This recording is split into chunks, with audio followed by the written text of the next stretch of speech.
प्रवीण नौटियाल जी।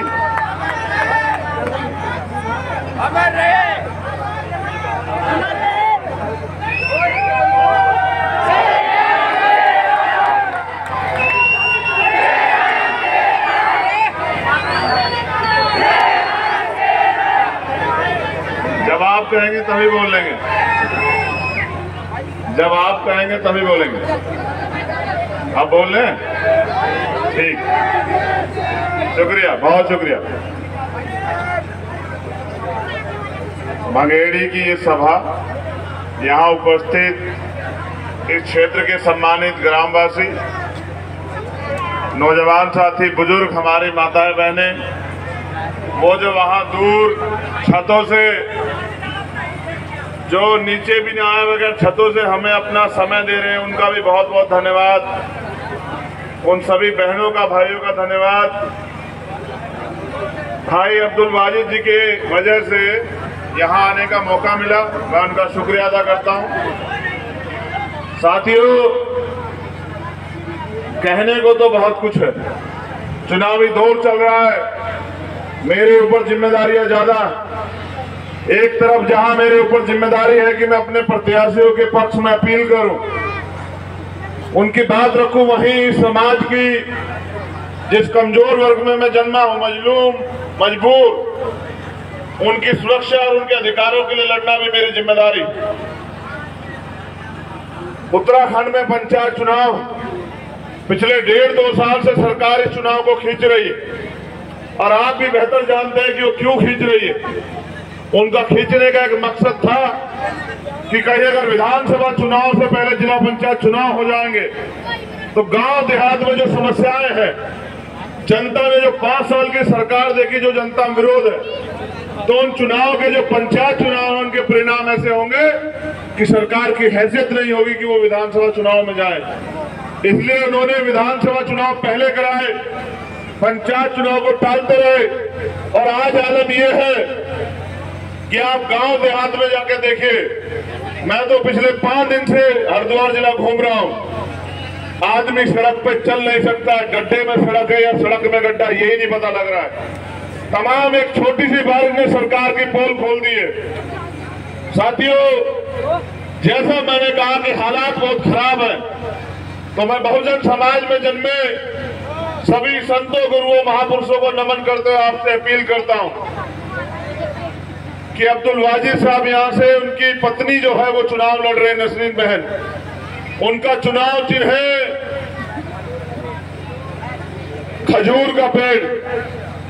आप पंचायत में इतने चुनाव चिन्ह है कि मैं बड़ा देख लेता हूं कि कहीं मुझसे कोई गलत बयान ना निकल जाए। तो मैं आपसे अपील करता हूं,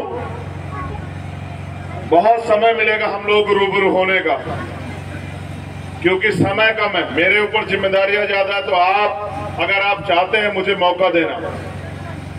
मैं क्या करता हूं, क्या नहीं करता हूं, मुझसे बेहतर जानते हैं। कोई ऐसा मसला नहीं मुल्क में जब किसी कमजोर के साथ अन्याय हुआ हो और हमने वहां उसको मजबूर छोड़ा तड़पने के लिए। मैं हर एक लड़ाई में आप लोगों के सहयोग से गया। मैं यहां भी अपने दिल का दर्द आपसे बता दूं, अगर ये चुनाव ना होता तो यही हिसार में विक्रम वाल्मीकि की हत्या कर दी गई। जो लोग उनके लिए न्याय के लिए गए, उनको लाठियों से पीटा गया, 307 का मुकदमा दर्ज हो गया। अभी पानी की मटकी छूने पे वहां राजस्थान में एक बच्चे की हत्या कर दी गई। और जब मैं यहाँ उत्तराखंड में देखता हूँ तो यहाँ डांडा पट्टी में के जरिए यहाँ के चुनाव को प्रभावित करने के लिए माहौल बिगाड़ा जाता है, झबरेड़ा में माहौल बिगाड़ा जाता है। वो तो अच्छी बात है कि आप भीम आर्मी का झंडा डंडा दोनों इतने मजबूत है कि सरकार की हैसियत नहीं कि वो यहाँ गुंडागर्दी कर दे। लेकिन जैसे कि मेरे ऊपर जिम्मेदारियां ज्यादा हैं, हमारे प्रदेश प्रवक्ता काजी साहब ये कह रहे थे कि भाई फर्ज अदा करो, आप एहसान का बदला एहसान से दो। मैं पूरी जिम्मेदारी से बात कह रहा हूं कि ना मैंने कोई आपके ऊपर एहसान किया, ना मैं आपसे कोई एहसान चाहता हूं। मैंने वो किया जो मेरा जिम्मेदारी थी। जब मैं भाई कहता हूं तो मैं भाई का फर्ज भी अदा करता हूं। मैंने वो किया जो मेरी जिम्मेदारी थी। मैं मानता हूं कि अगर कोई मुल्क में बांटने का काम करेगा तो उसको सबक सिखाने का काम हम लोग करेंगे। भारतीय संविधान जोड़ने का काम करता है। अगर भारतीय संविधान के खिलाफ कोई जाएगा तो हम उसको जवाब देना जानते हैं। मैंने अपनी ड्यूटी अदा की, अपना कर्तव्य अदा किया, मैंने अपना भाईचारा निभाया कि आज जो उस समय के हालात थे, उस समय जरूरत थी कि एक तरफा माहौल बनाया गया। उस माहौल में बताने का कि सरकार का मकसद क्या है। तो मैं नहीं कह रहा हूं कि आप एहसान का बदला चुकाएं, मैं बस आपके सामने एक सवाल छोड़ रहा हूं। जिला पंचायत का चुनाव 5 साल पहले भी आया, विधानसभा का चुनाव भी आया, मैं आपके बीच में नहीं था। उससे पहले लोकसभा का भी चुनाव था। मैं तो आपसे एक अवसर चाहता हूं कि मुझे काम करने का मौका मिले। ये जनता ये तय करती है कि उनकी नुमाइंदगी कौन करेगा। ये जनता ये तय करती है कि कौन अर्श पर रहेगा, कौन फर्श पर रहेगा। मैं तो आपके बीच का हूं, इसी उत्तराखंड की धरती पर जन्मा हूं।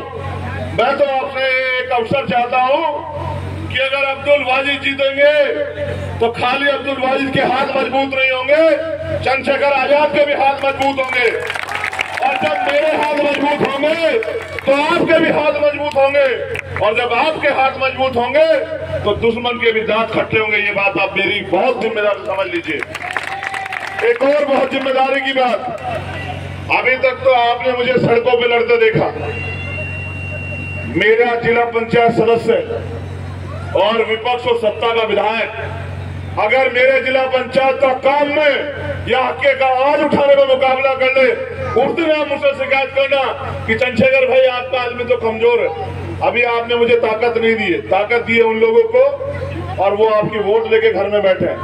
मैं ये कह रहा हूं कि अब्दुल वाजिद को मदद कराना 26 तारीख को, और मुझे मौका देना कि मैं क्या कर सकता हूं क्षेत्र के लिए और मैं क्या करना चाहता हूं। तो बहुत बहुत शुक्रिया, धन्यवाद, जय भीम, नमस्कार, सलाम।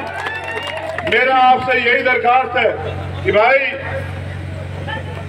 ये लोकतंत्र है, आप तय करोगे कि आपके आने वाली पीढ़ियों का भविष्य क्या होगा। ये आपके हाथ में, चाहे तो